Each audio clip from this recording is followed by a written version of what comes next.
that is a legitimate issue. I think that's that my main issue. So anybody who goes through that kind of experiences is a horrible thing, something they need to learn from. I agree with you. What I'm addressing is women just throwing out trauma. It's so many women just saying they've been traumatized. They went through dramatic trauma, but can't even explain the trauma. That's all I'm saying. And I don't know why it's taking it in that way when we're speaking to. Okay, let me just be specific. But wait a minute, Ali. Can they not explain it, or do you all not want to just hear it? It seems like you don't really want to hear it, because she slowed you down to the point you actually moved the goalposts all the way, because you went to the men instead of just hearing what she said about the women. Hold on for a minute. Hold on for a minute. Y'all have cut me off. All 3, 4 people. No, but Ali, listen. She gave you one that was one of the biggest one that changes women's image of men totally. That right there could make women look at men like they're monsters. Okay. But you're hung up on the sexual part. I get it. I'm talking about you want to hear about the women having sex. Y'all are that's what you are. That's the trauma that a lot of that's the trauma. Listen, Ali, listen. That's the trauma that you speak on a lot, is women deciding to have sex with men that doesn't work out in marriage. That's what we hang our hat on a lot. I agree with you. But what she just mentioned, it deserves you to slow down just a little bit and hear what she's saying, because but wait a minute, I'm finna take it to the other side. The men go through it often, and they don't even tell about it until they get married or until they're adults. So we don't even know. And that's why we get this toxic masculinity makeup stuff, because now they're acting out, or they've been doing it their whole life, but nobody really knows why. But then they get married to a woman whom they love and care about, and then all the layers of their trauma are now being peeled away. Now it's coming out. That's when we get to know these men at that point. But typically a man is not going to meet a woman and start telling her about how his daddy touched him, or how his uncle touched him and his mama didn't believe it. Mm-hmm. Or nothing ever happened to him, or he got to look at this man's face whenever, or he called the police and they still didn't believe him, or they made him take a lie detector test at 8 or 9. They're not gonna tell anybody that. Mm-hmm. So that's why the men's trauma is not talked about. Now it should be, I agree, but that's not diminish what she said, because she gave you a top notch. No, I'm just saying. I didn't know y'all. Okay, one thing that's a top notch one. It's top notch. I'm extremely about my community. I'm a big supporter of women, men, and children. Y'all not gonna gaslight me. That's not what's gonna happen. 4 women on this panel gonna gaslight me. We're not trying to. My questions about what I'm specifically talking about, trauma and how it's used against men. And when this is what I'm asking specifically. The main thing we don't address about how if we're going to talk about the young girls or what happened when they were younger is the fact they were neglected by their mothers. That's one, and they were unsupervised. It's more so the mentality than the fact that the young girl went through trauma. Because if y'all want to go this specific, y'all trying to act like I'm trying to diminish this. I'm asking, as the woman develops, in what positions? Thank you for being disrespectful, SB, and showing your real self. Come on, Ali, you making it personal now. You are in your feelings. No. Y'all show yourselves. And listen, there's a lot of things being disrespectful. She can go on camera if she wants to. Who are you? Because I'm asking a question that hasn't been answered at all. Y'all just answered the question. We answered it. Y'all did this last time. A valid answer. Y'all haven't answered any of my questions. The conversation that we were having before we got a little out of control was a very good conversation. And this is a solution-based panel. I would love if you will allow us to hear what Ali was saying, so we can get to the bottom of it, so we can change the narrative and maybe add something different to our statements and our arguments, instead of having to continuously go back to the same spot. We need to move forward, if it's okay with you. Okay, I'm all for it, but we got to be concise. We got to not be, not be super. And again, I understand that that conversation there specifically is a super emotional conversation. But I mean, again, in effort to move the situation forward, man, we got to be precise. So yeah, I'm open to it. Go ahead, bro. The main thing that I was trying to address, I wasn't taking anything away from women who go through traumatic experiences, real life traumatic experiences, as well as men.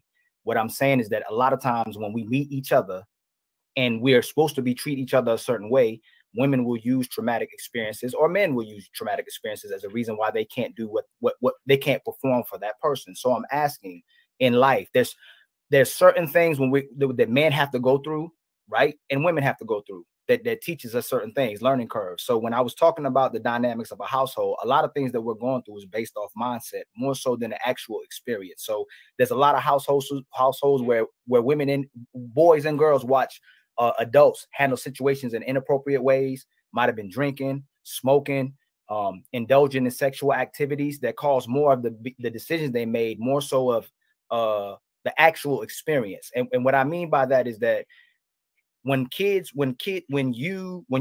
take us into consideration as we were growing up, and the people that say, a lot of people that I've experienced, I was in mental health for 15 years. There's certain things that I had to break down as well too. There's times where women can say no to certain things, and there's time when women can say yes to certain men. Same thing with men.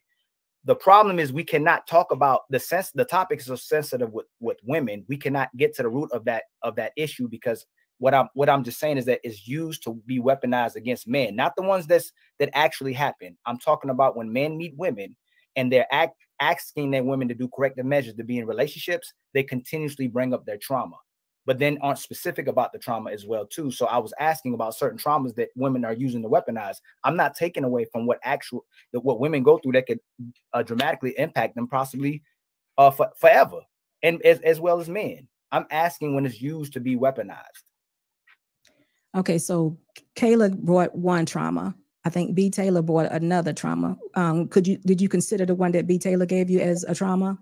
Which one did you say, B. Taylor? I had to learn a hard lesson on how to maneuver dating and, talk to boys. And I was saying that there's women that get caught in that cycle of choosing wrong.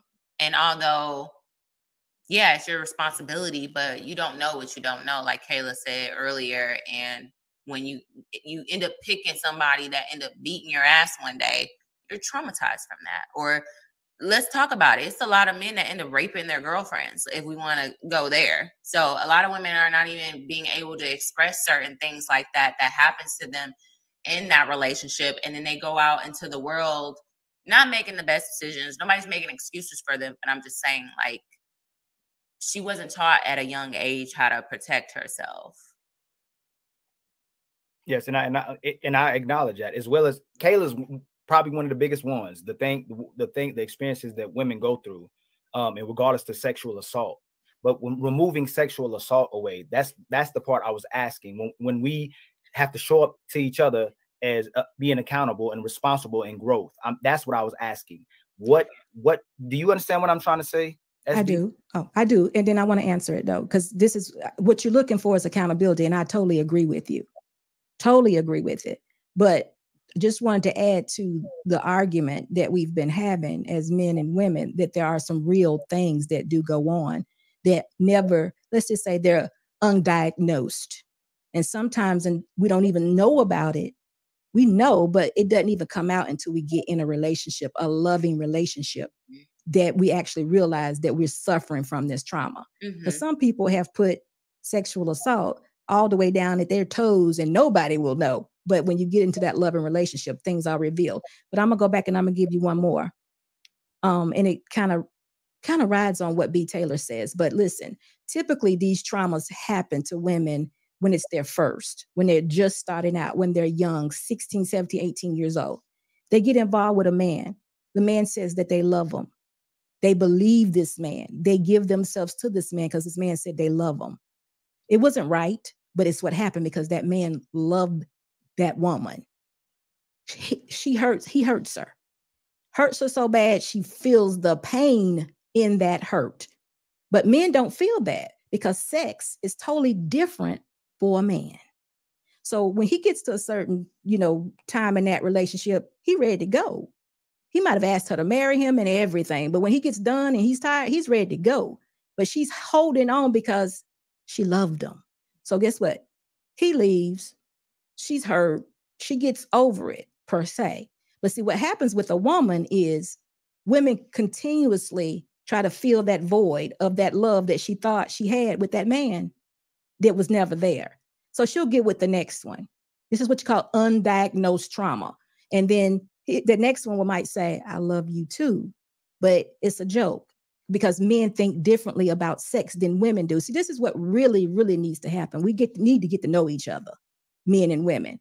We need to charge ourselves as women to know how men think and respond and how they feel about certain things. When I got married, that's one thing I did. I got a book and learned my man. I learned man, period. And men need to take the time to understand that women's femininity, it goes straight to their box and their emotions. It's all tied together. If we could separate it, we would. And that's what you get now. You're getting women who thinking sexual liberation is them being in control of their box. It's a joke. But guess what? Going back to answer your question, until the woman grows up and realizes that she's just suffering more and more trauma, it's going to always be the man's fault. It's a woman that has to change her mindset and say, you know what? I'm not a hoe. This is not what God had for me. I'm wrong. I shouldn't be having sex with this one and this one and this one. Until she does that, you're going to always be at fault because you're the one laying in it. So it's just one of those things. She has to wake up to the trauma. And most of the time, they don't until something very dramatic happens. Maybe one baby, two babies, who knows how many. It's going to be your fault because guess what? God gave you the authority. And you're just the man. That's how I say it, right? But no, it's bigger than that. You all are supposed to protect us. See, we don't know that you're supposed to protect us from the world or from this and that because it's not working like that right now. We're all out of order. But the reality of it is we'll get up under you because we know that that's what you're supposed to do. See, it's just innately in us. And see, that's where we're missing it. See, I want you all to be in this type of leadership role or authority role so women will know, but we're missing it, Ali. So it's not all physical and all up in our heads and just something we do. It's a real spiritual thing. That's why women continuously mess up. So I'm just asking you to understand that it's definitely up to us to be accountable. And until we do, it's going to be your fault. So listen, I say to women, preserve yourself. Stop having sex. But who am I? Yeah, man. Powerful stuff. SB, I definitely appreciate that, man. SB, what book was that? Power of a Praying Wife. It outlines about 5 or 6 different personalities of men. Men are not all that different. You get the book, you'll figure out who you're dealing with. Once you get that book, you'll know exactly how these men move and think, because they don't think and move like we think that they do. And then you can actually, once you stop giving yourself, not you, B. Taylor, but I'm just saying in general, once women stop giving their virtue, whatever, away, then they can actually think and be used in the correct way. And they can correct this problem because it is our problem. It is. We're not accountable for what we do. The men ain't done nothing. They can't sleep with us unless we allow them to. So he's right. But there is a reason behind it. It's not as simple as we make it.